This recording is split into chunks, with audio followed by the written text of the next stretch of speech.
So, Berto, I asked you to watch the Netflix documentary Orgasm Incorporated, the OneTaste story or whatever. I can't remember the full name, but it's a documentary on Netflix about what seemingly is a cult, maybe. So I asked you to watch it. Let's talk about it. What do you say? I tried to watch it, but I finished too early. But yeah, let's do it. This is the Psychology in Seattle podcast. I'm your host, Dr. Kirk Honda. I'm a therapist and a professor and someone that understands innuendo. Berto, who are you? My name is Humberto Castañeda, and I collect candy bar wrappers. So let me read the official Netflix synopsis of this documentary. It says, sprung from San Francisco's tech bubble and hailed by top health and wellness outlets as a path to fulfillment, OneTaste was a sexual wellness company that gained global notoriety through the teaching of a practice called Orgasmic Meditation. This investigative documentary employs access to 15 years of never-before-seen footage and interviews with former members to pull back the curtain on the organization and its controversial, enigmatic leader. It was produced by Lena Dunham of Girls fame, by the way. Yeah. Yeah. The first, did you catch in the documentary as to why they call this organization OneTaste? Well, she at one point was explaining, the main gal was explaining that it's sort of this bastardized, maybe Eastern philosophy where she was saying, hey, look, there is one taste to the universe, essentially. There's one taste to love. There's one. So it's a little bit of a philosophical thing she was going right. for. I mean, remember, so like the Buddha or someone said that there is one taste to the ocean. Yeah. When you taste the water, you taste the whole ocean. And she's saying, I think that with one taste of the woman's orgasm, then you taste all of emotion and all of experience or something like that. By the way, trigger warning, because this is going to have discussions of explicit sexual behavior. This is when we really earn our explicit rating on podcast platforms. Also, and abuse accusations. Right, and abuse, sexual assault, coercion. We're going to talk about that. Not in detail, but it'll be talked about. Okay, so OneTaste, founded in 2004 by Nicole Daedone and Robert Kendall, but mainly it's Nicole Daedone's brainchild. Just a little bit on her history. She has by the time she founded OneTaste, she was probably at her 30s, I'm guessing. I don't know. But it says here that on Wikipedia, that she has a bachelor's degree in gender communications from San Francisco State. She studied with teachers of yoga, Kabbalah, and Buddhist meditation. Now, her biography was a bit confusing, and they just briefly... That was the other kind of thing about this documentary. It wasn't a series. It's just a 90-minute short little in and out, if you will. By the way, I did... full disclosure, I did not enjoy the format of the documentary. How come? I actually felt that the information was presented sort of haphazardly, and like you're saying, there was a lot of background that either was not presented or was sort of like glossed over. And then like even when all of a sudden it took a turn, I was like, wait, that they just kind of like said that. Like there's one moment where she says this really shocking thing, where she first says like, oh yeah, no, you know, something like I don't believe in rape or whatever, you know, and then they just kind of move on, and then much later they talk about it. So there were things like that I've seen much better documentaries. But that said, my mouth was open kind of like the whole time. I was like, what? Yeah. Yeah, it's an entertaining documentary in that way, in that it has a lot of interest. You know, they always do this, right? It starts out with the organization being this nice place for people to come and be able to express themselves or heal or learn things or find connections, and then comes the dark side. You know, it happens. It's the story in terms of the way people are trying.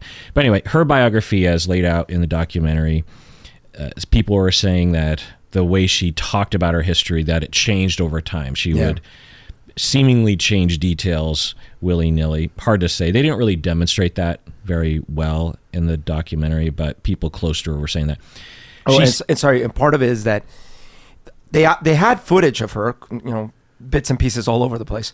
But and maybe it's through no fault of their own, but a lot of times when I've seen other documentaries, there's a lot more coming directly from the person, the main subject. Here it was like there were little bits and pieces, and I didn't like. There's certainly no interview. There was nothing like that. So it was like it was leaving to to the viewer to piece it together, and maybe that's the way it is. And that sense that she was never providing a consistent background, maybe that's part of the problem. Mm-hmm. She did say, "quote I came from great darkness." She was purportedly a stripper. Exotic dancer. She was reportedly a high-paid sex worker. She reportedly was sexually assaulted with a knife to her throat. People said she was a monster in just regular romantic relationships before she was the founder of OneTaste. She talked a lot about her father. She says, and I just quoted her here, "My dad was a child molester. He had experiences with young girls, and he used me as bait."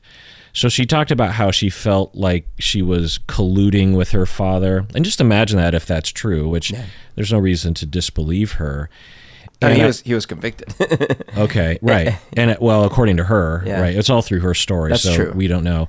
But it would be a weird thing to lie about, and presumably they would have looked it up if it was a big lie.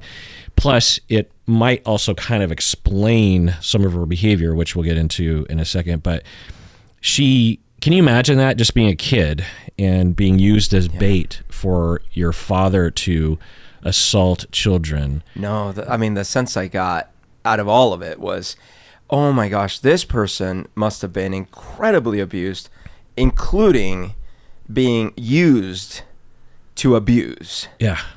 It's unbelievable. Yeah, and presumably she had a close enough relationship with her dad. Yeah. She wanted his attention, loved him the way you love a father. Yeah. And she said she felt guilty for colluding. She says the word colluding with his behavior, which you just have to say, oh, Nicole, you were not colluding. You were a child. What else were you supposed to do?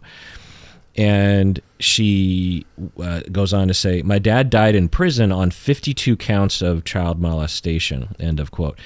So when I hear that, given my experience, that means potentially hundreds of victims. Mm-hmm. When you have 52 counts, those are the incidents in which they have enough data, enough evidence to go to court with. Yeah. And we all know that most of these incidents of childhood sexual assault lack any kind of evidence that is strongly supported in a court of law. So, or that can be strongly supported. And then she goes on she seemed to have a very complicated relationship with her dad, just in the little bit that she talked. So not only did she feel like she colluded with him and she felt guilty, but she also was talking about how her dad wasn't a bad person. Yep. Which could be true in the sense of behavior. Behavior outside of his sexual assaultive behavior to children. And so, and then she says, he's just bad according to society's. So I was paraphrasing what she was saying, but she was saying that her father is just bad according to society's inability to see the fourth dimension or something like that. Yeah. I can't remember exactly what she was saying. It's just like, she was saying all the simple people think in 3 dimensions, but if you think in the 4th dimension like I do, then you realize that my dad isn't a bad person at all. Yeah, they used that a lot. She used that a lot in different bits. It was clear that this was a theme. Like, hey, sure, in our little mundane 3 dimensions, that person just shot that person, boo, bad. But if you think 4th dimensionally, that's actually an act of love, and we have flowers coming out of the gun or whatever. Right. And there's so many things I could say about this, but I'll try to keep it brief, which never happens. But let's see if it works. Is that one, if you're raised by a psychopathic person or by someone that's committing psychopathic behavior, meaning lack of empathy, exploitation of others, then you are likely to develop psychopathic behavior or personality in life in which you exploit others and or don't have empathy for others, have a drive to exploit others. We saw a little bit of this with Teal Swan. Actually, there's a lot of parallels with Teal Swan, not tremendous amounts, but some. Sexually abused younger in life, attractive young woman who starts a spiritual guru thing in the United States. Teal Swan's was more about suicidality and depression and freeing your emotions and finding your true self, whereas Nicole Daydon's shtick was sexuality and expressing yourself and finding yourself, so to speak, sexually, particularly women. And so it's possible, who knows what her father was like really, and who knows what she's like really, but it's possible that she, at the very least, learned, oh, this is the way the world works. You exploit others. I mean, not to get into it if you don't want to, Berto, but you were shown when you were 5, you were abused by your 12-year-old babysitter.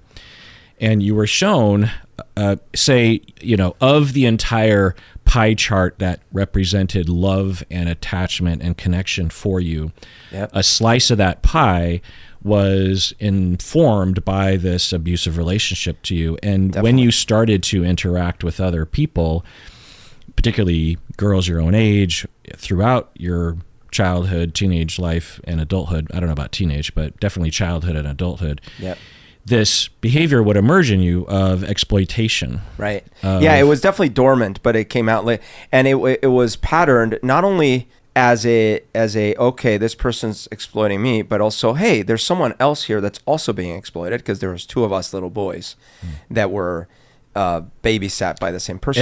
Every time? I mean, we would discuss it. It never happened at the same time.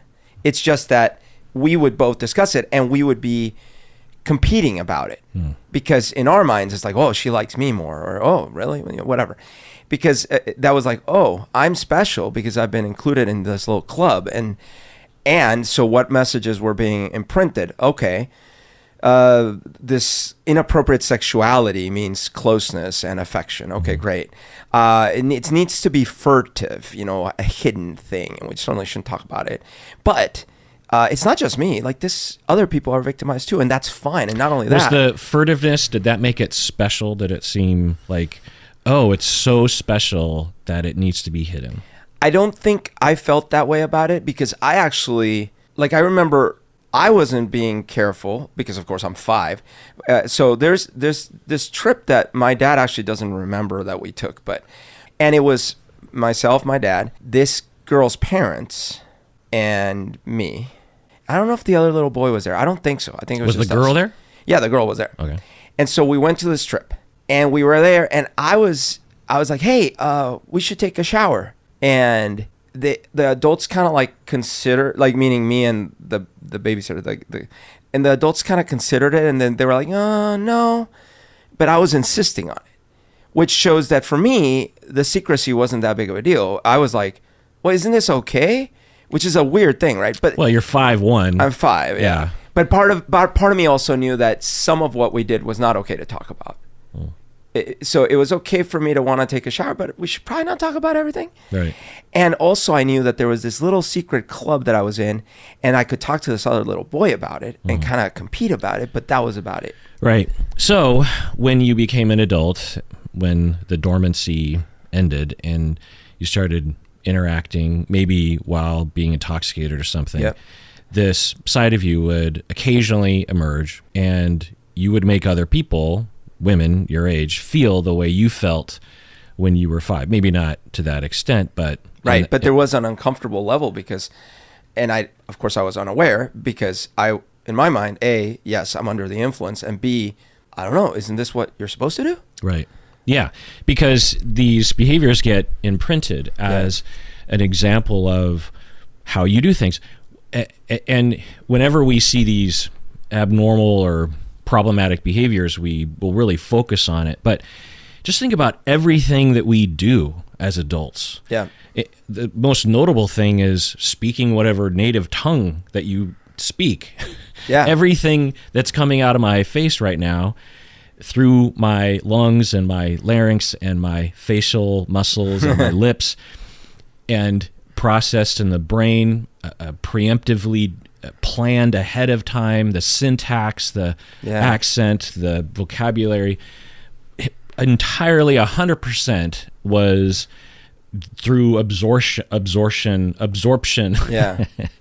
Some things were not absorbed. Well, my parents are very slow, not great speakers. So I've had to work very hard to become a proper podcaster. But anyway, but that's just language. You think about all the other things, like your preference for different kinds of clothing, or the way that you say hello to someone, the way you order food at a restaurant, the way you say hello to a coworker as you're passing them in the hallway.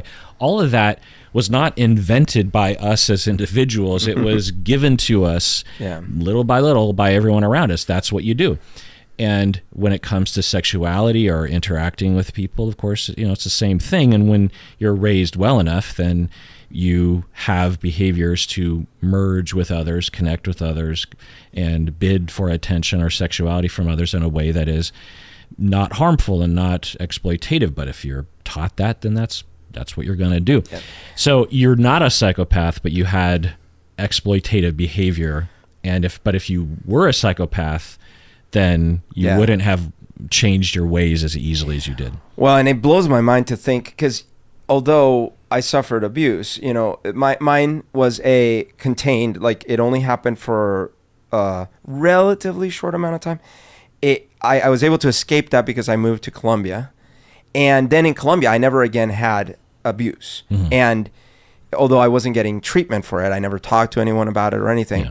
And you had the opposite as well. You had care from a lot your of love, attention, grandparents, exactly, from your dad. Exactly. That was non-exploitative and loving, and I'm guessing there was sitting on your grandma's lap. There were hugs and kisses that were all appropriate. That's right. Yeah. And so you take all that stuff, and yet I still ended up having trouble and had to overcome it through therapy and self-introspection and fights with friends and all these things, right? So you imagine Nicole. I can't Going through, even imagine. At the very least, potentially 52, if not hundreds of incidents of being a pawn in for years. Yeah, and so not only was she being exploited by her dad to be a bait, to be the bait for these other children, not only did she witness the exploitation, at the very least she knew of what was happening, right? That these other kids were being abused by the father. But she also had to, because of the coercion that she was going through, she had to participate in the exploitation itself. Right. And that makes you reckon with some morality at a very young age that can cause problems later in life. So who knows? But the allegations that we will get into could be a reflection of this behavior. Which, of course, never excuses any future behavior. No. It's just one of those, like, where does this come from? Right. Oh. Right. Because there are a lot of people who start sexuality-oriented organizations. Alina Gabosh, for example, who passed away a couple years ago, I believe. She was one of the very first guests we had on the podcast 14 years ago. Yeah. And she is well known around the world for being a leader in sex positivity, and was I think the founder and director of the Seattle Sex Positive Culture, the Seattle Center of Sex Positive Culture. Yeah. Something like that. SPCC or something. Yeah. And I got to tell you, first of all, super impressed when we met her. And at the time, it was a bit of a culture shock for me, because even though I like to fashion myself as like a free thinker and all these things, she showed up with her slave, and they had an S&M bond, and then we went to a club, and it was like, what is going on? And yet I felt so safe and welcomed and intruded upon, and it was incredible. Right. As far as we know, Alina Gabosh never exploited or harmed anyone, as far as we know. And so there's nothing wrong with the organization, the OneTaste organization. It seems possible to do it in a way that's not exploitative. But Nicole, on the other hand, had a different thing, possibly because of her early childhood experiences. Okay, so I just wanted to go over some headlines that were in the documentary. And one, I'm sure you noted as something that would get my goat. The headline in one article was Silicon Valley disrupts orgasm with science. Oh, I didn't see it. Where was that headline? It was in the documentary. Oh my God. So, okay, first off, I missed that one. First off, Silicon Valley. So anything that happens in the San Francisco area is automatically attributed to Silicon Valley. It's the computer revolution, man. But she's like this Buddhist American. Well, and especially because then you add with science, right? Yeah. So that What's sounds science? Like that's not her thing. Yeah, dude. They did the research. She never. I'm sure she talked some about science, but that's definitely not the. If you see that headline, here's what I imagine. It is a tech startup. They have some sort of devices that are computerized. Yeah. They've used machine learning. Well, maybe not back then. Oh, yeah, actually, yeah. They've used some machine learning or other techniques. It's probably robots. To figure out best optimal this, that, balancing, blah, blah. That's what I'm imagining, right? But then the whole world disrupts. You know, that's a pet peeve of mine. I mean, it's just like, just say revolutionized or, because, OneTaste disrupted nothing. Do you know what I mean?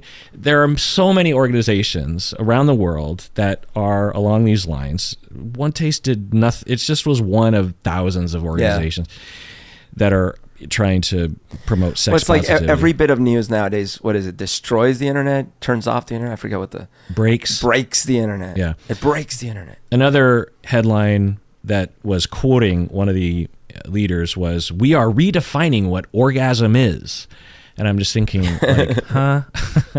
But anyway, so their big thing was orgasmic meditation. So and sorry, I will say this, though. And of course, this was on purpose. But like that first part of the documentary, what I thought was very positive is that there is taboo around orgasm, especially female orgasms and female pleasure and anatomy. There are tons of taboos and, you shouldn't talk about it. Women should be this, that. They should be virgins, blah, blah. So I thought, well, yeah, that's super positive. Sounds like great. Yeah. And for the record, a lot of the stuff that I was seeing in the documentary, I've been following various different sex positive organizations for a couple of decades now. And I'm guessing they did a lot of good. Yeah. It's a much needed organization, and there's a reason why these things pop up is because our society is so repressed. I mean, like you're saying, Berto, you would like to think of yourself as a free thinker, and on average, you are tremendously more sex positive than the average American, but there's a lot of additional sex positivity ground that you could make, you know what I mean? Anyway, let's take a break, get back. Let's talk about orgasmic meditation. What do you say, Berto? Let's do it. Okay, Berto. So if someone like Nicole Daedone, you were someone like that, and you're a leader, a charismatic leader, cult leader, perhaps, hard to know. By the way, we'll get into later as to whether or not this was a cult or not. We'll go over my criteria. But if one of those individuals were you, and you were trying to convince the listeners right now who are not patrons to become a patron, what would that sound like? I want you to close your eyes. I want you to let go of all these attachments that the world places upon you. I want you to realize that your molecules are everyone's molecules. I want you to know that inside of you is a burst of infinite energy that only you can release, but not through the traditional, old hat methods of touching this body part or that. No, by becoming a patron. But if you do it in just the right way and you click that button many times and you get others to click at the same time and you simultaneously get the world clicking, becoming a patron over and over, then we will be one. Oh my God. That's got to be top 5 right there.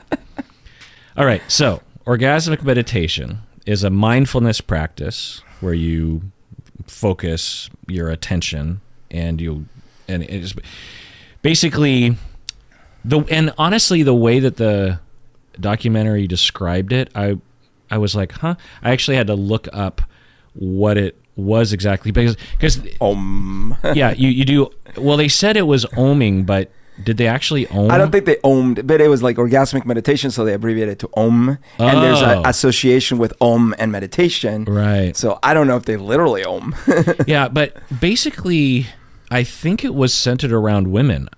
Men were involved, obviously. Did you catch, though, that the one guy that was really, pun not intended, deep into the program, said that they also had a male part of the experience, but they didn't advertise that because then they would get flooded with guys wanting to be jacked off, basically. Oh, okay. You know?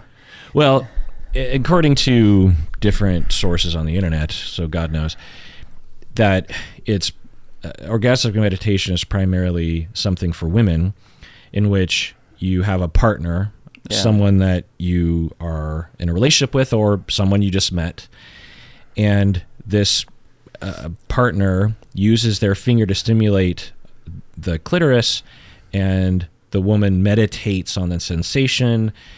There is supposedly what they call a connective resonance between the two people that develops over time because the partner, the fingering individual, if you will, is supposed to be totally attuned to the woman.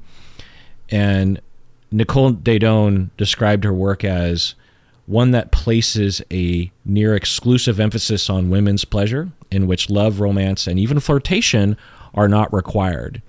So, in other words, we want to get right to the sexual experience of stimulation and orgasm. And we don't need to be in love. We don't need romance. We don't need flirtation. She seemed really, I think she saw, the way that it seemed to me was that she was promoting the idea that if you fully experience the orgasm experience while also focusing on you as a human being, on your body, your breathing, your attention, taking the time to enjoy something, pushing out things that might intrude on your mind, like, oh no, I have to do taxes next week, or oh no, that thing I said yesterday was stupid. Right. You know, they didn't really go into this that much, but it seemed in line with a lot of other meditation, mindfulness practices. But it involved not only orgasm, and not only someone fingering you to orgasm, but also someone fingering you to orgasm while you're in front of a crowd of people. Right. Maybe with other meditators next to you. Also oming. Yeah. So is that the way it seemed to you? Yeah, that's the way it seemed to me. And granted, okay, some of the public exhibitionism part could maybe get a little funky to many folk. But still, to that level, I thought, hey, man, there's a lot of positive here. Also, at several times I said, oh, you know, these are a lot of young, attractive people. But actually, when you saw a lot of the people involved, I'm not saying they weren't attractive. I'm just saying they looked normal. And there did seem to be a lack of emphasis on money or position or power or looks. It's just like, hey, come here and explore and have orgasms and be a human that's loving each other. So that all seems super positive to me. Super great, actually. Yeah. Like, wow, okay, we can be like a little bit more of a tribe. Yeah. And if everything was consensual, yeah, and it didn't have any allegations of exploitation of the workers and the participants, then this would just be, like I said, just another one of the thousands of sex positive movements around the world. Yeah. And it would have this unique, or not unique, this maybe at one end of the bell curve element in which you have these particular demonstrations where people volunteer to be fingered to orgasm. I don't know what sort of verb I'm supposed to stimulated to orgasm in the bright lights in front of a crowd of people, and you could imagine that would be part of the experience, right? Not just having an orgasm, right, but also being fully, literally naked, spreading your legs in front of a crowd of people and having that very intimate, vulnerable experience while everyone is paying attention to you and caring about you and not judging you and encouraging you. mentally, but then afterwards saying, what a great thing, you're a great person, that was wonderful. Absolutely. Look, during the first 15 minutes of the documentary, I had already bought my tickets for San Francisco. I had booked a hotel, but then I watched the rest of the documentary. Right. So why would people attend something like this, the demonstrations? What do you think the different motivations were? Well, okay, so definitely you have to divide it up. If we were talking about guys, I do think, and some of this was alluded to, there are many guys who would just be like, wait, sex? And I can go have sex and do crazy things? Sure, sign me up, right? There were some that seemed to be there because they actually were naturally open in their sexuality and they wanted to kind of continue that vein. On the female side, it seemed to me like a lot of it was a combination of either some repression or some issues that they had to work through. Maybe some of them had some abuse. And then others seem more just, Bay Area open-minded. That's who they showed, what also was alluded to, and that's what I was mentioning. That one guy, he's one of the first guys they interviewed. Yeah. He seems like one of the OG members. He was saying, hey, look, if we advertise that there's also an aspect of this that's for male pleasure, then we would just get like tons of randos, Yeah, they talked about how to manage the ratio. Yeah. And by the way, this was heavily centered on heterosexual relationships, that's true. Seemingly. Yeah. In order to keep the ratio half and half-ish, they charged the men, but not the women. Oh, right. Yes. That's true. So women, even participants, people who were just witnessing the sexual demonstrations, apparently didn't have to pay at all, but the men did. I got that sense that was for some level of it, but like for courses and things. Oh, maybe not. But definitely, you're right that they made a point of saying that, because you're right. If they need, they even said at another part in the interview, one of the gals that was one of the main members said, hey, in order to be able to balance out the ratio, a lot of us had to be involved with a lot of the guys that would show up. Right, the workers, which we'll get into in a bit. Yeah, so other things that OneTaste did, they did a lot of different events and exercises. It wasn't just around this demonstration thing. There was a lot of sex ed. There's a lot of Nicole giving kind of guru lectures, if you will. She just speaks really off the cuff. She doesn't seem to have, unlike I think Teal Swan or Elizabeth Holmes or someone, I feel like Nicole came across as very spontaneous and genuine and a little rough around the edges even. And by the way, Nicole herself would do demonstrations. Yeah. She would be naked as people would stimulate her. And so she participated in the whole thing. There were other kinds of events like, I would call them like humanistic experience events where people might stand in a room and scream, or people would walk around a room looking at people with eye contact. It's a real common set of exercises that are within the, I don't know what to call it. Some people might call it the self-help event industry, or the woo-woo industry, or the humanistic experiential industry. I don't know.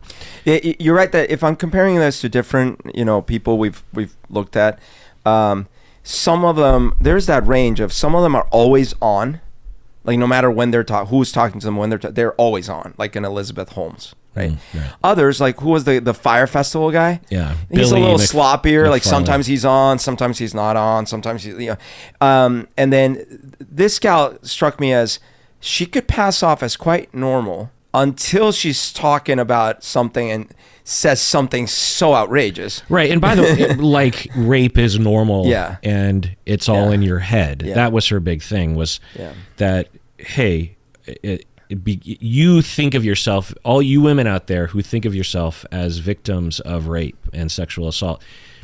I am a victim of sexual assault, and I freed myself because I just look at it differently. And whenever I try to, so it's just so interesting because there's so much about this that is just classic adult syndrome of childhood sexual abuse. Yeah. So one of the things that you will develop, we've already talked about it, is a skewed sense of morality and what's fair to exploit others, right? Yeah. But also, for a lot of people, as they're recovering from sexual exploitation when they were children, as adults or teenagers, they will often bifurcate, and sometimes the same person will vacillate between two positions. They'll either become extremely abstinent and really want to shut down sexuality completely in their lives. They might dress in very baggy clothing. They might completely avoid dating. They might, I don't know, just various different things that they might do.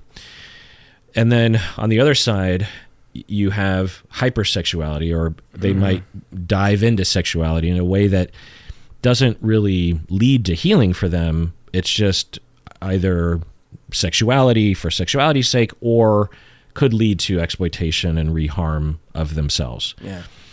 And so people will, without any guidance or treatment or recovery mentorship, they're kind of left to those two modes. It's really hard for these individuals to have a balance in their life. You know, it's interesting you say that, because when I was a teenager, I didn't, like I said, I was almost not aware of what had happened, even though I did in the back of my mind know it.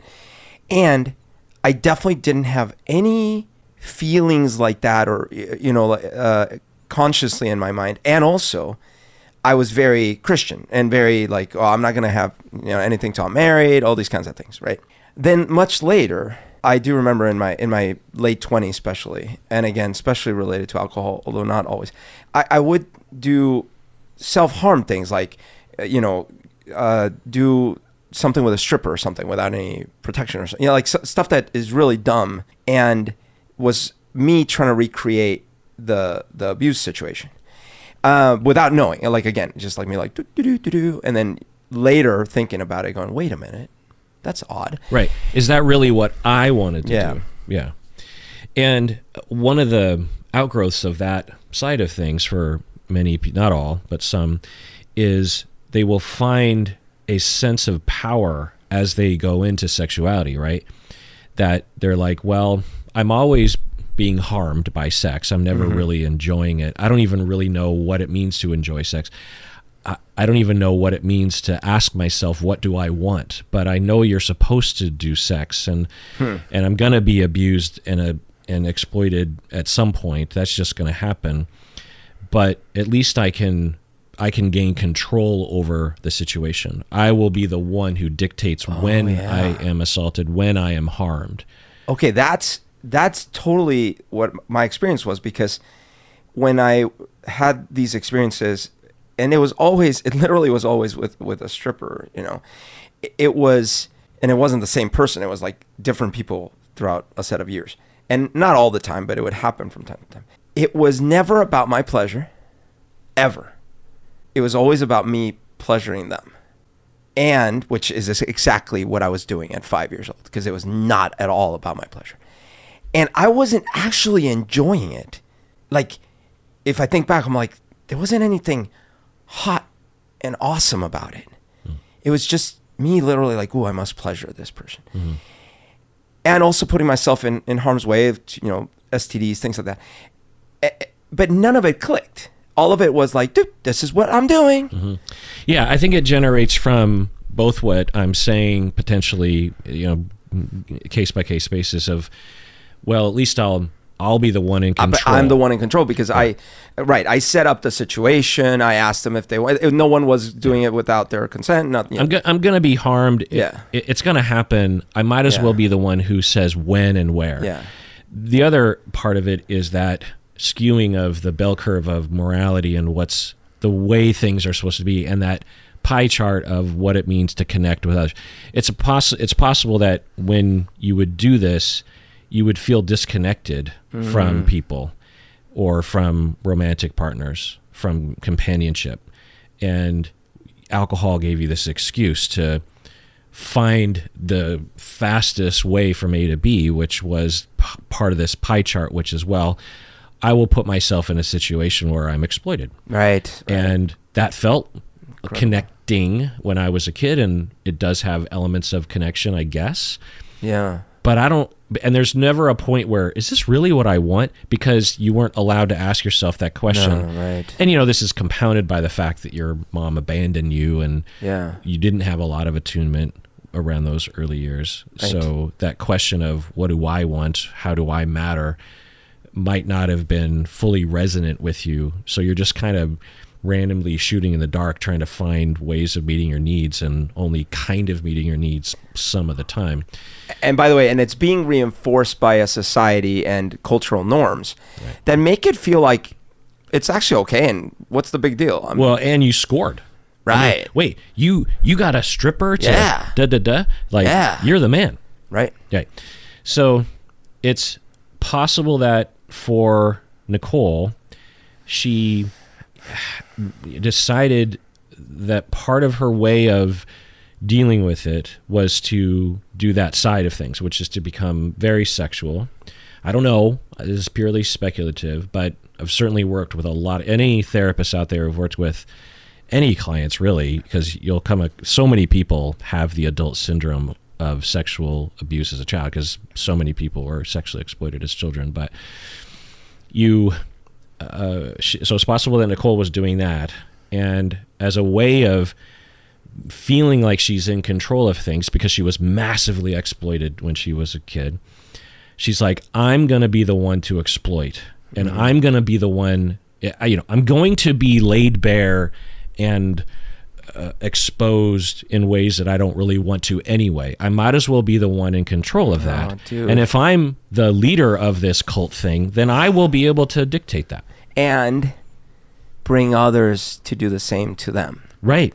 So I will get employees. I will exploit my underlings, my women employees and we haven't gone into this, and maybe we won't fully, but in the documentary, there are a few women employees who talk about how they got sucked in by the model and all the things that we're talking about that are very attractive. There's a huge need for this in our society, because our society is so backwards that when people come across stuff like this, they're just like, oh my God, this is like an oasis in the desert.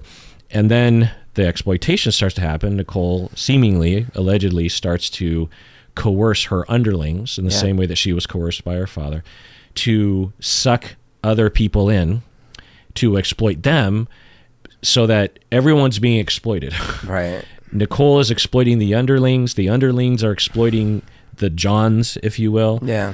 Or the other women below those managers, to make sure that to force them emotionally, coerce them to have sex with other men.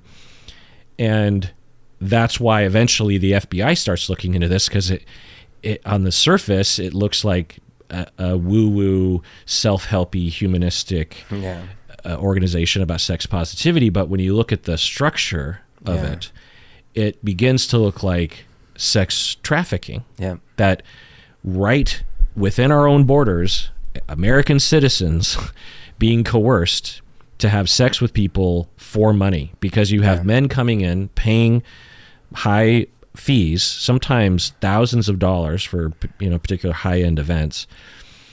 And Nicole is telling the women, because the women would be like, I don't know if I want to do this. And Nicole would say, well, that's you listening to the bad side of society, or that's your dad telling you that you can't be sexual. You need to free yourself. She was very good at reframing things. And you could see how in some situations that would be really helpful, right? Like someone comes in and says, I don't know, I just feel like my body is a piece of crap. I just feel like I'm ugly and I'm gross and my vagina is disgusting and I smell gross or something. And then Nicole helps this woman embrace her smell and her body and her vagina and love herself. It's a reframe. It's just a matter of the way you're looking at it. Yeah. Or maybe even more specifically, I'm disgusting because I have a kink where I want people to pee on my legs or something. And Nicole would come in and say, no, that's not disgusting. That's beautiful. It's wonderful. Society tells you it's wrong. So let's all pee on each other's legs. Let's do this right now. And then, the woman or whoever has this cathartic, wonderful moment. Everyone's peeing on it. Everyone's like, it would be transformational for these people. And so you can imagine that you would go from that to, because of her. So the other part of her syndrome as an adult, again, as that bell curve of morality, the range of what is considered okay to do to other human beings is skewed to one side of bad things. That there's a part of her, and especially because she's a kid, having to wrestle with this notion that rape and exploitation sexually of people who are not in control, that's okay. It's only kind of bad, or maybe it's not bad at all. And and you know, the dad was in her ear going like, absolutely, no, the girls want this, you know, this is okay. This is normal.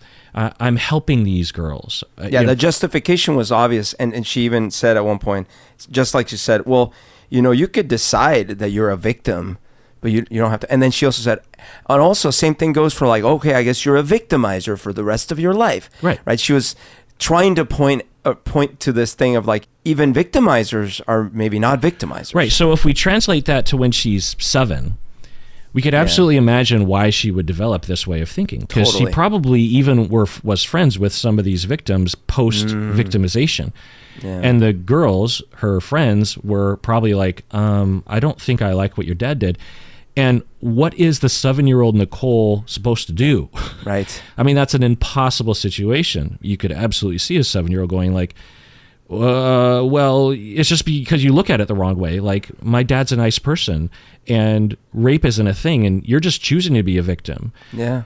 Everything's fine. Everything's fine. Everything's fine. Everything's fine. Everything's fine. Everything's fine. Everything's fine. Dude, so monstrous. And then without any enough treatment, maybe, or any treatment or anything. Right. Then as an adult, you somehow find yourself at the head of a large sexual organization. Well, it's possible that that's going to start to show itself. That idea that, well, rape's just a matter of perspective. Well, and look, we don't know, but it's quite possible that the way this whole thing started was actually quite pure in her intentions and what she was thinking she was going to do. It's not necessarily that she was like Machiavelli, like, if I set up this thing, I could then eventually abuse people. Right. It's possible that it was, but probably more likely that she was just like, no, I mean, I'm just literally trying to be sex positive, and then she gets more power, and then it's easier to actually. Well, that and someone suggested, or their analysis, and it's hard to know because there's just one person, but what they were saying was, behind the scenes, Nicole was saying things like, I can do whatever I want to people. And I can make them do anything. Yeah. And I'm the lion and everyone else is the gazelle. And according to this individual, as she gained more power, and because you imagine the first time she did a demonstration sexually with like a member of the audience, how visceral that would be for Nicole to be like, oh my God, like whether she believed it to be helpful or not, that's a massive amount of power that you have to successfully, and to have all the audience members go like, oh my God, that was the most important experience of my entire life. You could imagine for Nicole, she's like, whoa. And then if you are obsessed with power, as many psychopaths are, I don't know if she's a psychopath, but if she is, you could imagine like, well, that gets mundane. Now you gotta up the ante. You know, like when she's telling 2 of her workers, like, "Hey, you 2 are having a disagreement. I don't want you to come back until you've had sex." Right. And they didn't want to. Right. He said like it was awkward, but they felt compelled to do it, and they couldn't return till they had. And the key here is that not only Nicole would do this, but the upper management adopted Nicole's ways and would thus perpetrate these abuses on which other seems people. so common in these cults. Yeah, we've seen that. Wow. Yeah. So when we get back, let's answer the question, is OneTaste a cult? What do you say, Berto? Let's do it. All right, back from the break. Before moving on, before I forget, I just want to say, because I know many of you listening right now are at some point in your healing journey regarding your own sexual exploitation in your history. And I don't want to paint a picture like everyone is the same, and because everyone is. There's a lot of different Obviously, there's a lot of different personalities involved, a lot of different experiences, a lot of different syndromes. Some people have PTSD, some people don't. Some people have personality disorder, some people don't. Some people have depression or anxiety, some people don't. Some people have extroverted personality, some people, there's a lot of variety across the board. So I just want to say that. And I want to say that wherever you are on your journey, there is a path to healing. The outcome and the goal that you're often trying to achieve, and it's up to you to define your goals, but often with the clients that I'm working with, they want a life in which they have what they would call a healthy sexual life, a life that involves them having sex that is self-gratifying and also bonding with other people, a way of having sex that doesn't involve stress. I'll talk with people who, they might be 45 years old, and I'll ask them as a part of my assessment on a scale from 1 to 10, with 10 being extremely stressed out and distressed, anxious, upset, and 1 being like super calm.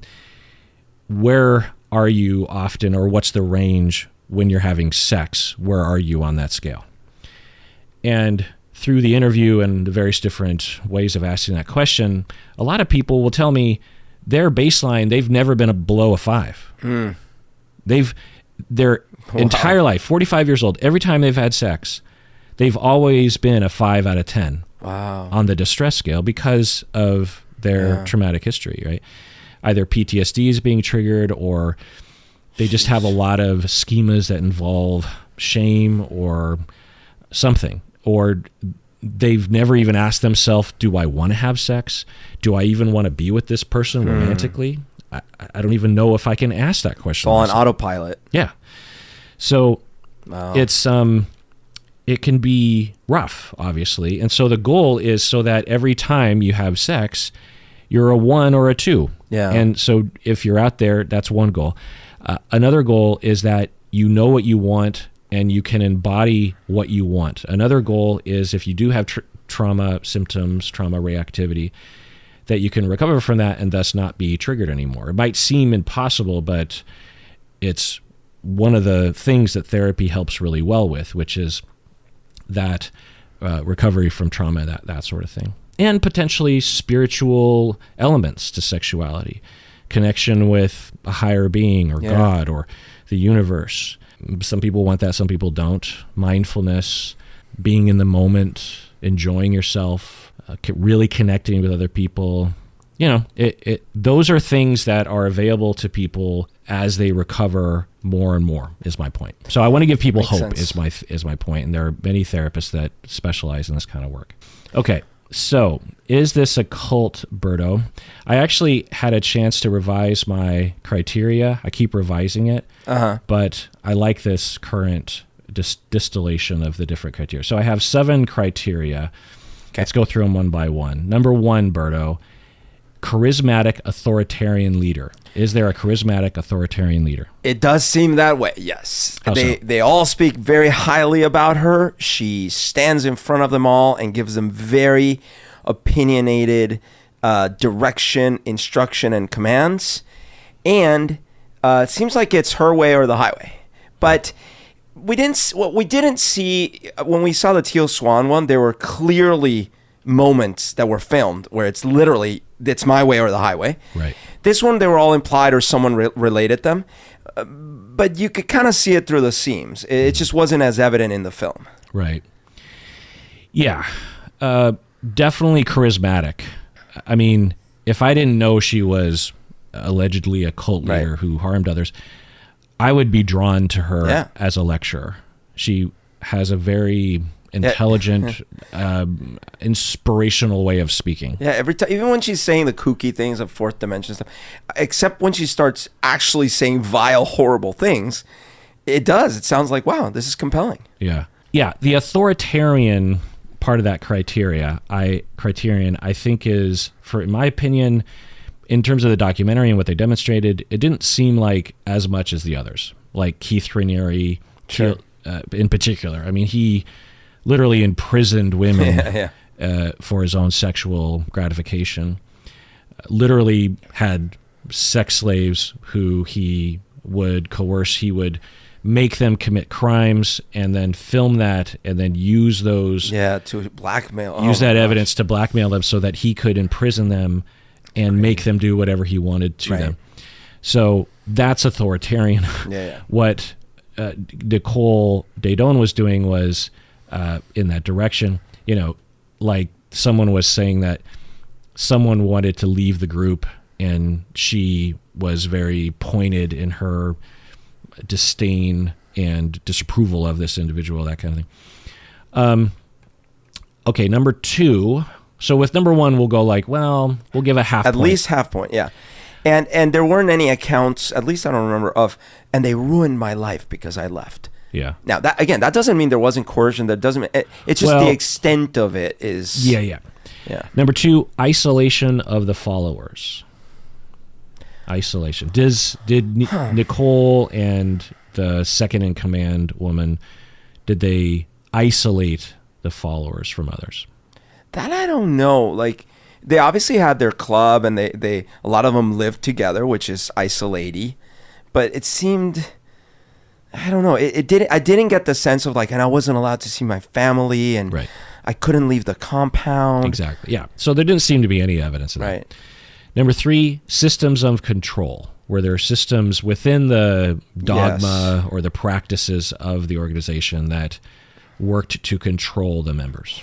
I do believe so. Again, maybe not as aggressive as we've seen in other examples, but there were things like the things about, hey, if you're feeling a certain way, you're actually, not only her, but her cohort would apply pressure, group pressure, to, okay, well, then you're going to go and get ohmed right now, or you're going to have sex with this person. And there were other things like there was a lot of implications about the expectations of how you're supposed to talk about things and what you're supposed to say and not say. And so, yes, but again, we've seen worse examples. Right. So maybe another half point. Yeah, one guy said, so as I described this, Berto, tell me why they would do this. Okay. Why so often cults will do this technique. So this guy was... so Nicole asked this guy a question in this group exercise. Nicole says, like, what do you want out of sexuality or something? And actually a woman also described a very similar thing, where his first answer was honest, and he's like, well, this is the way I want, or this is what I see, or something. And Nicole didn't like the answer because, well, we don't know what the because was, but clearly Nicole didn't like the answer, so she turns away from him. Then he's like, well, you know, he's describing this. He's like, I really wanted her attention because I loved her. I thought she was awesome and brilliant and a genius. And so when I gave an answer that was honest but didn't really cause her to pay attention to me, I blurted something else out that was more intense along the lines of what I think she was actually looking for. And then she turned to me and she was intently paying attention to me. And then she moved in on my soul in that moment. And another woman kind of said a similar thing. Why would a cult leader do that? Yeah, I totally remember now too, because there's also the thing about where it was like, what's the most important thing to you? This. What's more important than that? I want a baby, she says. I want a baby. Yeah, and like she gets her all the way to something that she didn't really mean, but she pushed her to an answer she wanted her to give. You know, right? And then there was another example, meaning that the woman goes deep and she's like, well, I've always wanted a baby. And in her mind, she's like, wow, Nicole really worked on me because I didn't initially disclose that. But when I really think about it, I want a baby. So, and then Nicole was like, no, go deeper. And the woman's like, deeper? And she's like, yeah. And Nicole's like, yeah, you're resisting. You got to go deeper. And the woman's like, I don't know what do you mean? I feel like that was pretty deep. Yeah. But to Nicole, it wasn't what she was looking for. Right. But that's the key. What do you think? Why is Nicole looking for something other than what people are actually giving her? Yeah, my sense is this. Like, look, if I'm selling you on not just, hey, look, buy my book or rent it out of the library and you'll get some good tips for life. But no, come join my program, pay me money, and become one of my acolytes. then I need to have something that I'm offering to you that seems really unique, differentiated. You can't just go buy it at the bookstore. And so how do I do that? Well, one way is that as you're looking around the room, everyone seems to give the same answer that matches what this person is saying, or B, the person seems to be the only one that can pull out the right information from everyone, right? And so you start getting the sense of like, oh, okay, well, since I'm seeing everyone sort of agree with this person's points, then they must be onto something. And B, it seems like no one's got the answers in this room except this person. Yeah. That's worth it. Yeah, that's one method of control. It puts you as a charismatic leader in this unique position of you have the ability. Because if you're watching something like that, you're like, whoa, they are resisting. Oh, but after 15 minutes, Nicole finally broke her down and she admitted this other thing. Mm-hmm. And similar to hypnosis shows, which are largely faked by the participants as well. So to explain that, an entertaining hypnosis person will ask for volunteers, and there's a chance that he doesn't know any of these people. But you bring them up on stage, and then you do this song and dance where you're hypnotizing them, and then you say, okay, I want you to have an orgasm here on stage. The individual is not out of control of their behavior. The hypnotized individual can refrain. Now, you could argue that the hypnotism process allows them to free their mind or something like this. But, science has looked at this up. Imagine if we could hypnotize people to do things that they didn't remember and that would be completely against their nature.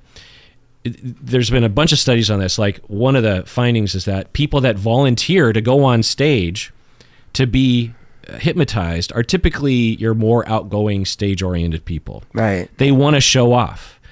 The other thing that happens, and it's analogous to this one situation I was in where I was called up on stage by a magician, and it was basically the same situation. The magician did a card trick, and I can't remember how it worked, but he needed me to guess a certain number. Yeah. And written in a small little thing on the inside of his hand, as he's doing this gesture to me on the stage, I can see on his hand like the number 2. And so in that moment, I was like, oh, he wants me to say 2 because he has the 2. Right. He has the 2 of hearts in his pocket, right, or something like that. And I'm on stage, and this is like midway through this show, so everyone's enthralled by this magician. So are you going to ruin the show for everyone? Am I a total asshole? Because that's a dick move right there, right? Right. And then let's say, okay, so, and I have a half of a second, less than half of a second to think about it. It's so much easier just to say 2. Yeah. Even though I know I'm lying, but it's a magic show. Everyone understands there's trickery. It's not actual supernatural things that are happening. But anyway, there's so many things about that I am actively lying to everyone. I walk off the stage. I don't walk off and go, by the way, he has 2 written. I don't say anything. When we're walking out of the theater after the show, I don't turn to people and go, he had a 2, and I don't say a thing. You're just maintaining the illusion. Because I'm not a dick. Because the social situation, I know no one wants that. The audience members, they don't want to see a show that is that simple, right? And so for me to tell the truth means I have to ruin everyone's night. I have to ruin, whoever I went with, my friends, the fellow crowd, the magician, the venue. I would, by me continuing to lie. Okay, but that's just a magic show. You elevate that to a hypnosis situation, you have a very similar phenomenon. Sure. You elevate that to a cult situation, now you have a problem. Yeah. No, I mean, like, I've even experienced that in a minor way. Think about sometimes when you go to a movie and you walk out with people you went to. If it's like you and me, I'll tell you what I feel, right? But a lot of times... But if you're with like strangers that you know that well, and you hated it and they loved it, you're not going to be like, that was you have terrible taste in movies. Perfect example. When I went to see Encanto, first of all, I had my daughters and our friends' daughters. And we all walk out of the theater and the girls are going crazy. Oh my God, that was so good. What am I supposed to do? Really? You guys have no taste in movies. I'll start pointing out all the flaws. I mean, it's like. And you probably said, yeah, it was great. It's great. Yeah. It's great. You lied. Yeah. Because you didn't want to ruin everyone's time. Well, that's what a cult does. Another example is even more self-induced, basically hypnotism. When I saw episode 1 for the first time in the theater, actually probably the first 2 times in the theater. Star Wars. Star Wars episode 1, where I see it. And it's not that I walked out and I said to myself, ooh, I didn't like it, but I'm going to lie to my friends because I don't want to disappoint them. No. I came out of the theater going, I love that movie. Well, the way of comparing it to these other situations is you have 2 parts of yourself. Mm-hmm. You have one part that hates the movie. That all these things that I'm quieting. I'm like, don't worry about that. But you have another part that internally needs to love it because of how much you've invested and how much you've convinced yourself it's going to be great, how much you loved the original trilogy. And so the part of you that it wants to tell the truth that it sucks is cowed is afraid, is being subdued and controlled by the part of you that needs it to be a good movie. So another aspect of control that this kind of thing produces is gaslighting, right? So I'm sitting there and I really want Nicole to like me, and Nicole is asking me a question like, what's at the foundation of your sexuality? And I dig a little deep and I say something. And she's like, no, go deeper. Right. And I'm like, oh, okay, fine. Okay, I'll go deeper. And then I say something more vulnerable, more something that I maybe can admit to myself. And I say that, and I'm like, oh. And at that moment, it's true that Nicole is helping me and validating me. So I feel accepted and loved, and there's been tons of love bombing up until this point. Right. And I'm like, oh, wow, this is working. And then she says, no. That's not deep. Go deeper. Yeah. And I'm like, well, she's probably right because she's always right, but I don't think she's right because only I would. And that was pretty deep for me. And then I might say something like, well, I don't know if I think that was the deep thing. I think that was deep. And she's like, no, that's not deep. So what's happening now is now I have to reckon with 2 options. I can either continue to assert truth for me, right, which is that is the deepest thing for me in my sexuality, or I have to go along with the lie. I have to accept that I don't know how to evaluate my own mind. Look, and you're gonna lose because what happens is everyone else in the room, or at least 80% of them, when you're trying to hold that line, they're going to smile and look at each other knowingly, oh, we've all been there. But they all want Nicole to win because they're all on the Nicole train. And so their conclusion, whether they really believe it or not, is, oh, he's not quite there yet. He's almost there. Right. You can get there. They're not thinking Nicole's wrong. Right. They're thinking that guy is wrong. And this is the key, which is basically what we were alluding to earlier.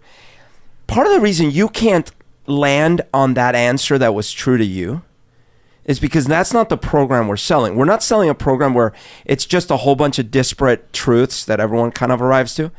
No. Because what was the truth she finally arrived to? The reason for sex is because I need to own, right? That was her final truth. But that's the program. So how coincidental that reinforces the core message of the program. Right. And then, so she probably knew that Nicole would sign off on that and go, exactly. Yeah. And so then in that moment, you also have to, you have a choice. And if you want things to go well for you in this group and you've signed off on this model or this organization as a lifesaver, then you have to convince yourself that you are not the arbiter of your own mind. Nicole is. I don't know who I am. I don't know how to answer questions. I don't know what's really deep. I don't know who I am. Nicole knows who I am. And when you hand that over, that's gaslighting. Dude, you know what? As I'm thinking about this it reminds me of my brief landmark experience, because they had that similar thing where I'm sitting there and I'm realizing I have two choices. I could play along, and I see where they're heading with this, and I could just participate the way they want me to and answer the way that I think they need me to answer things. And I will be a transformed individual at the end, and they will have proven their system works. The leaders will accept me. Exactly. My fellow classmates Everyone will be like, bravo, we did it together. I could do that. Or I can go against everyone in this room. For 3 days, right? Yeah. Or a third option, I could leave, right? And I decided to leave after the first day. But if you were hooked on the model being a lifesaver, like if they had, if you were open or needy of something and you needed to believe that this was going to help you because you were desperate, then you could imagine making a different choice. Especially because I realized that the second option, where I'm going to hold the line, that actually wasn't a real option. They didn't allow you to hold the line. Hence why, when I look back at it, I'm thinking, hey, I left after the first day. I'm not sure how much it's I left after the first day versus they did everything they could to make sure no one like me remained after the first day. Yeah. Because they need yay sayers for those last bits. Yeah. Okay, so we'll give a half point because system of control, third criterion, certainly some, but not nearly as much as other cults that we see. Number 4, indoctrination. So this involves recruitment, love bombing, the reframing stuff that she would talk about, us versus them. Didn't seem like a lot of that. There are 3 things I noticed. You mentioned love bombing. They specifically mentioned love bombing. That was clearly evident. The second one was actually the breaking down, which is similar to, speaking of landmark. And Teal Swan. Yeah, exactly. Do you remember that scene where it was like she was giving her truth to this one dude and like just like saying all these things that are terrible about them? It's like, and you're this and you're that and you're terrible and you're terrible. That's breaking them down. And, you know, they frame it as like, well, we got to chop it all down to build you back up. Right. So on one hand, this is a sound, gestalty, experiential, humanistic method that has been a part of the psychotherapeutic world for decades, in which like, I won't do this to you, Berto, but if I were, it would be something like, I would try to find you where you're proud of yourself.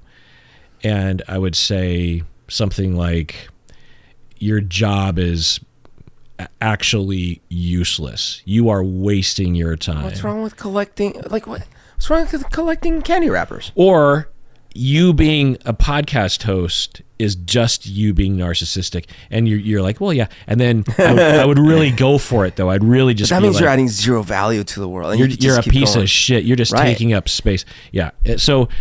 On one hand, do you really mean? Is this how you're breaking these news? I mean, it's just pointed back at me tenfold. But the idea, potentially, if it's consensual and it has a sound reason to do so, and you're not trying to coerce someone into your therapy program, helps someone to look beyond the shell, the facade that they've built up, right? This was a big part of Fritz Perls' thing, was like, don't be a phony. You're a phony. You're trying to act like a high-class white American, but we all know that deep down, there's more there. You're a rich, specific, unique individual. You don't have to, because, Gestalt came out of the 50s, 60s, when there was a lot of conformity going on, And so you could see how, for some people, that would be really helpful. It would free them of the shackles of the imposition of the facade that they've adopted, seemingly voluntarily, but probably not. On the other hand, it can absolutely, like you're entering the military, and you need people to not think for themselves. You need them to think as a part of a unit. You can't have individual free thinkers. You have to follow orders. Yeah. And so we have to break your ego down so that you fully believe at the foundation that you're nothing. Yeah. And then that gives me the ability to define who and what you are, which means that I can extract all your money. I can make you do whatever I want so that I can get more money and power, and my needs can be gratified by you. And you could see how a cult would do that.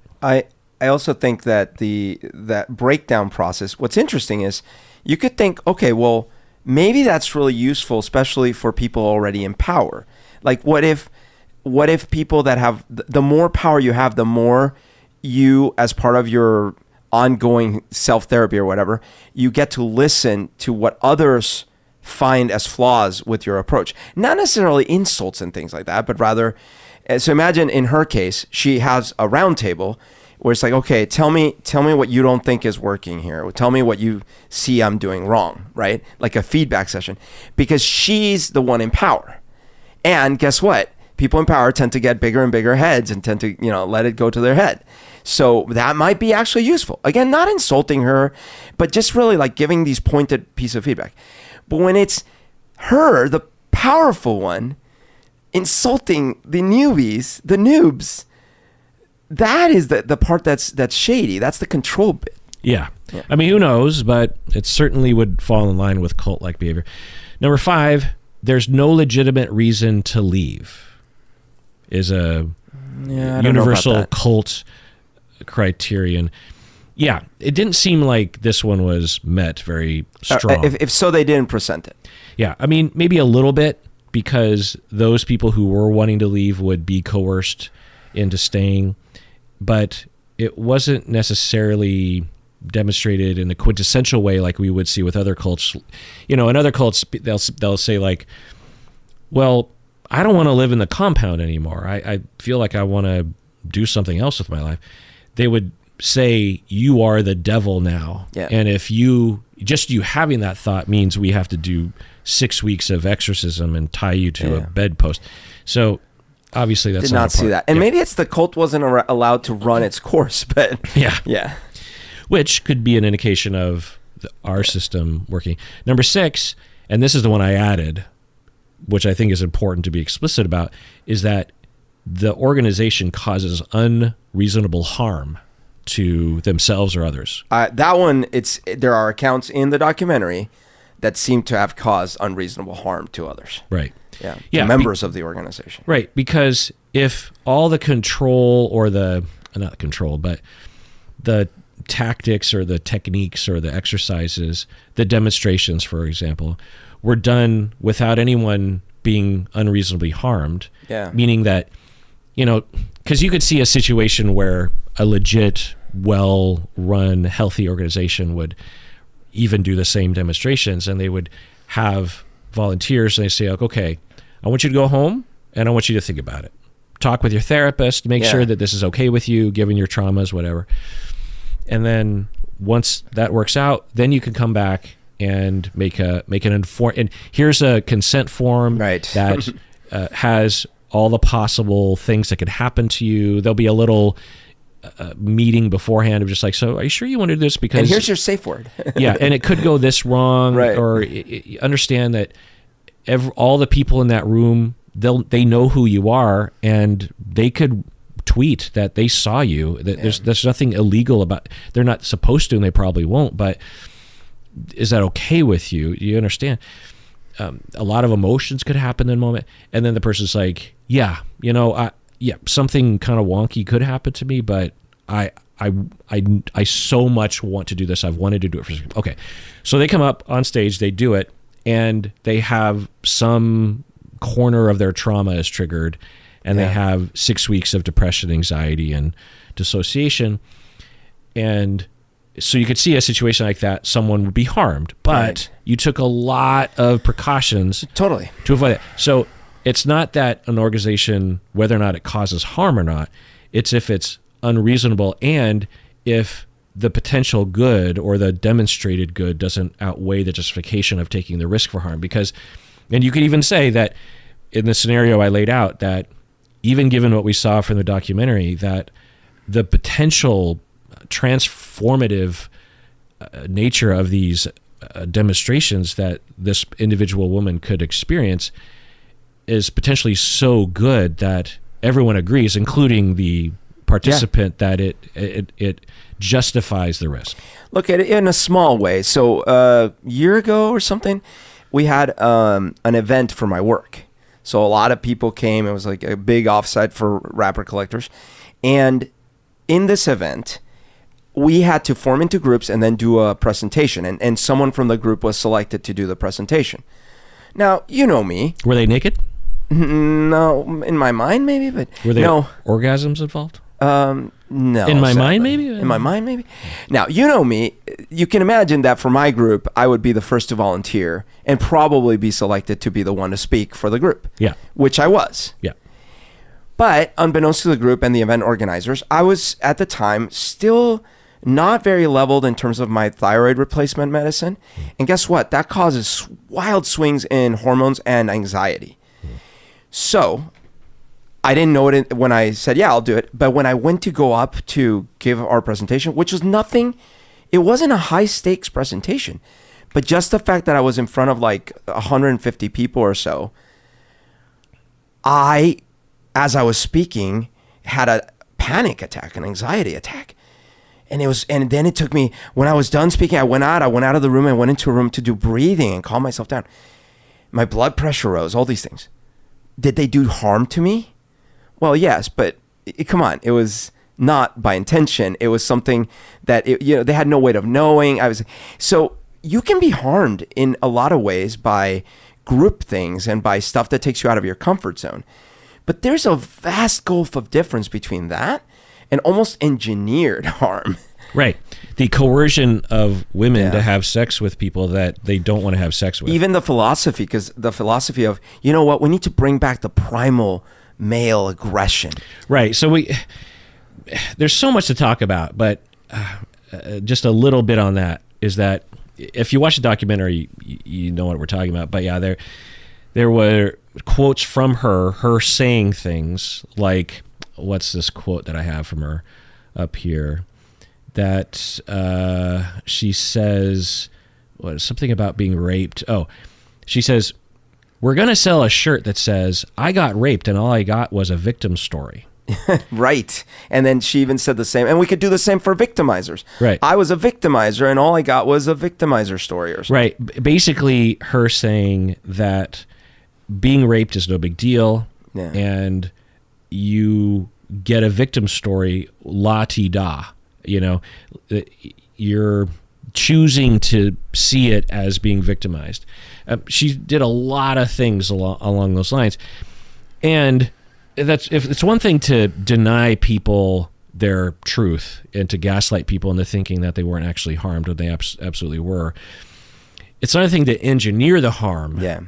Because she would take people that would come forward and they would be like, I don't know if I'm doing very well with all this. I'm trying to follow the program and I'm having sex with all these men. A lot of these men are paying money to you to come to these events and I'm having sex with them in front of a bunch of people. And I feel like I'm getting in touch with my sexuality in some ways, but I don't know if I want to do this today. They might say, could I just do something else? And then allegedly, Nicole would say, you are going completely counter to your health right now. Yeah. And if you want to be in line with your health and if you want to be a part of this program, you will have sex with those 3 men who are paying money to me because that's what's right for you. I'm telling you what's right for you. I know what's right for you. That's what allegedly she was doing, which is essentially what sex traffickers will do to the sex traffic. Right. And they had this thing like, I forget what they called it, like controlled aggression or planned aggression or something, something like this.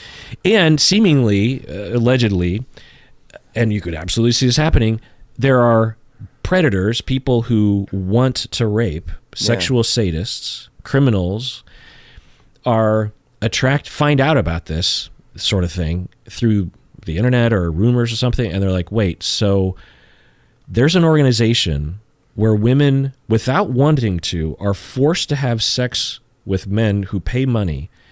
And if I abuse them verbally, physically, sexually, the charismatic leader will convince my victim that it's all in their head. And I'm not arrested for prostitution and I'm fine.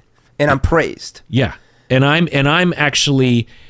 So there's a whole other thing where men have to get in touch with their beast. So on one hand, this is a good thing, I guess, that for some, they were talking about nice guy syndrome, where there are a lot of men who were raised in a more sensitive, more feminist culture, which is a good thing, but maybe overly paranoid about enacting their sexuality within consensual limits, of course, because they don't want to be mistaken for someone who is coming across as a creep. I have friends who, for years, I would hear them talk that if they were at a party and there was a cute, potential partner came up to them and started talking to them, even though the woman was giving every signal that she wanted you to ask for a phone number, they would never, ever, ever, ever in a million years ask for a phone number because they don't want to be seen as a creep. Right. And I'm just like, okay, great. Too far. But yeah,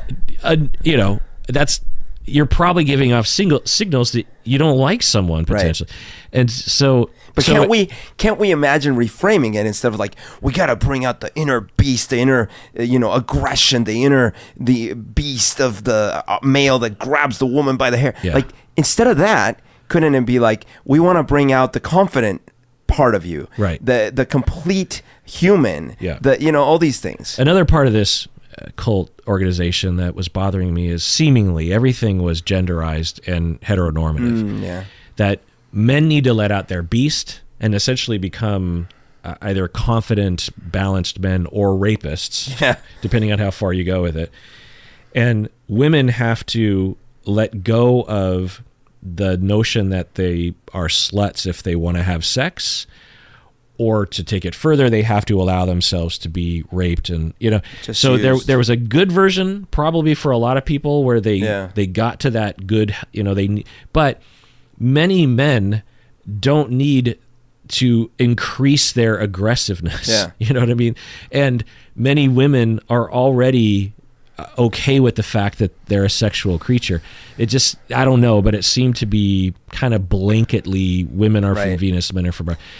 So yeah, does it cause unreasonable harm? Yeah, it seemingly did. There were lots of things about this that could have been done in a way that wasn't harmful, but it was systematically changed or emphasized or intensified such that it actually did harm people according to allegations. Okay, the final criterion is number 7, that there is hard evidence that the above criteria have been met. Is there... what evidence that you could actually take to a court of law?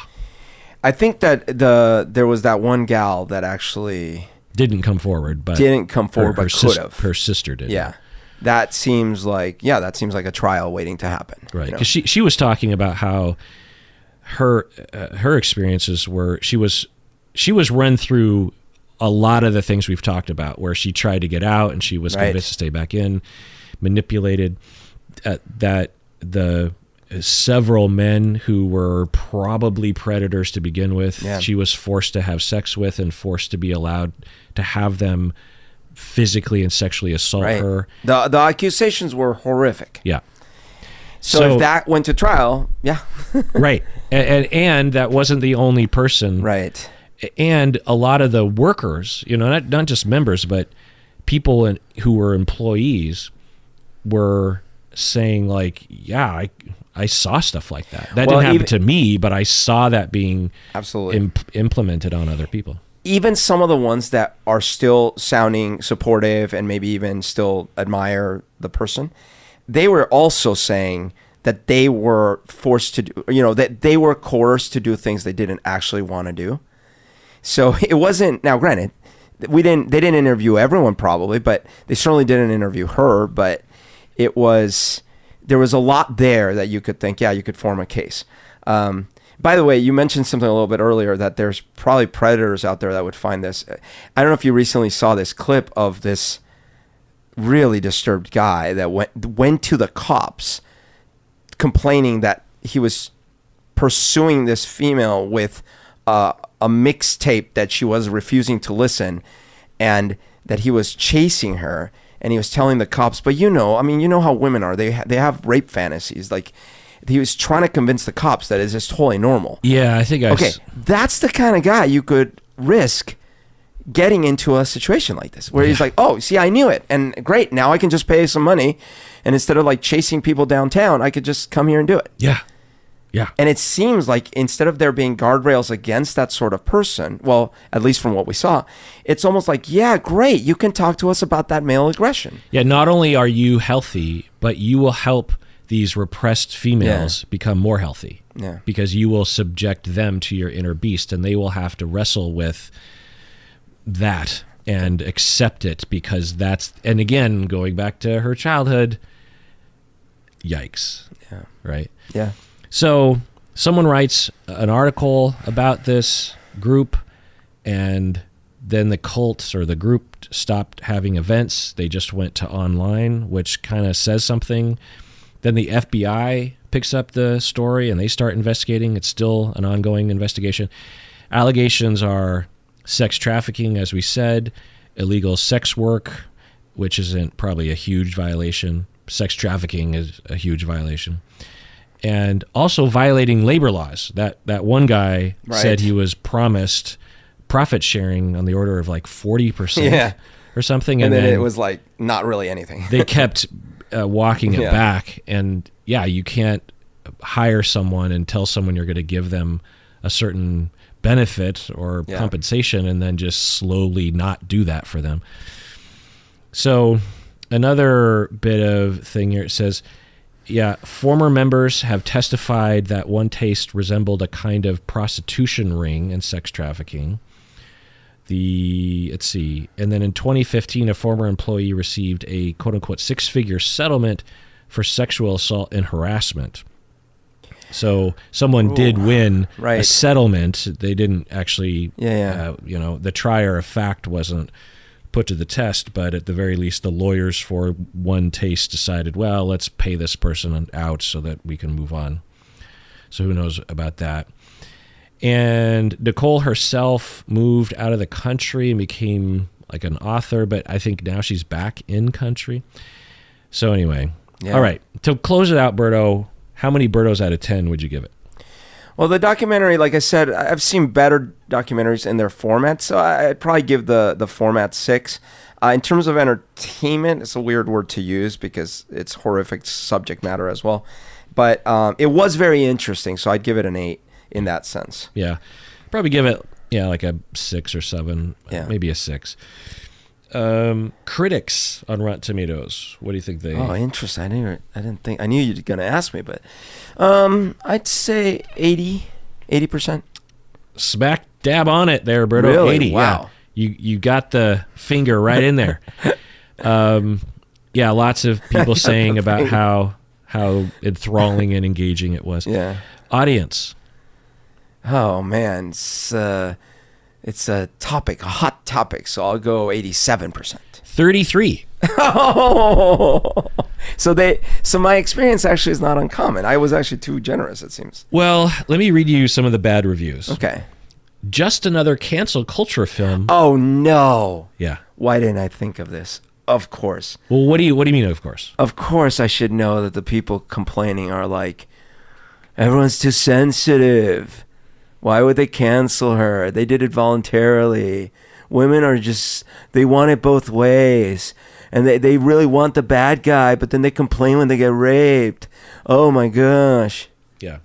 Another bad review that was representative is the beauty of the real story isn't even close to the one being told. That sounds more like what I would probably have said, unless I misunderstood. Like, it sounds like there's a lot more to the story that the documentary... No? Well, I don't know. But the way I interpreted it was that a lot of people are members or were members or liked... Because I don't think this is a very Oh, I see. Like the beauty of this club is actually not being well represented. Right. I see. Okay, fine. Yeah. Yeah, I have no idea. And it's possible. We just saw a perspective, right? We were shown a perspective. Well, the thing is... Could 99% of the participants and even the employees of OneTaste have experienced neutral to positive experiences? Yeah. Sure. But is it but to have that 1% even. Well, wait a minute. What am I talking about? It's not like they don't have her on film saying the things that I find abhorrent. Right. So just start from that. Yeah, I mean, several things that she said about rape being all in your mind. Yeah. And yeah, it's pretty awful. But I wonder if a lot of the, it's sort of like when certain nerd movies come out, like a Star Wars movie comes out, and they will review bomb the review section. I wonder if OneTaste members review bombed, because it's not a 33. I wouldn't give it an 80 the way that Rotten Tomatoes critics, like a 6, but a 33. Like 33 is very low. It's an interesting 90-minute documentary, right? Imagine if I said, "Hey, murderers, they get a bad rap, right? And first of all, you can't be murdered if you want to die in the moment." Right.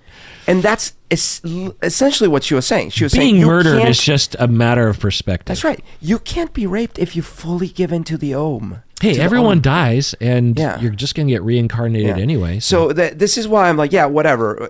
What I saw on tape that she's proud to have out there in the world is her position on rape. So she knows she's being videotaped in those moments. Yes. But if she, as a victim herself, you can't blame her for having a skewed point of view. I feel like, as I said, even when I was watching Dahmer, all these things, I just feel this tremendous pain for the suffering of little children all throughout history, all the time. And then they, sadly, in a lot of cases, end up being adults that harm others, right? It's horrible. There's no good side to that story. But it doesn't mean that we have to excuse or participate or support the abuse and the behavior. Well, that does it for that episode of Psychology in Seattle. Everyone out there, please take care of yourself. Question your charismatic gurus because you deserve it.